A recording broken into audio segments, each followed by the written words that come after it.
আজ রান্না করব বিচিওলা সিম নতুন আলু দিয়ে। এই বিচিওলা সিমটা আমার কাছে খুব ভালো লাগে, বেশিরভাগ শুটকি দিয়ে। আজকে রুই মাছ দিয়ে এই সিমটা রান্না করব। সিমের সিজনে সিম তরকারিটা ভালোই লাগে, খারাপ লাগে না।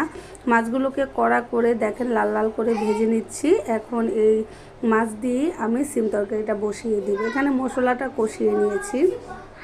তরকারি তো সবাই রান্না করতে পারে, তারপরও আমরা যারা ভিডিও বানাই প্রতিদিনের রান্না সবার সাথে সবাই একটু শেয়ার করি, ভালো লাগে। তরকারিটা বসিয়ে দিয়েছি, উপরে দেশি টমেটোগুলো টসটসে টমেটো দিয়ে দিয়েছি। এটাকে ভালোভাবে নেড়ে চেড়ে উল্টে পাল্টে কষিয়ে নিব।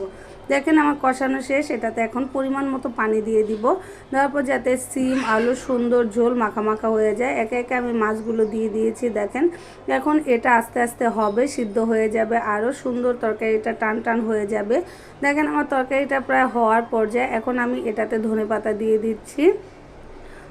শীতের সিজনে ধনেপাতাটা হলো তরকারির প্রাণ আমার কাছে, বিশেষ করে। দেখেন কত সুন্দর হয়েছে তরকারিটা। শুভ দুপুর সবাই।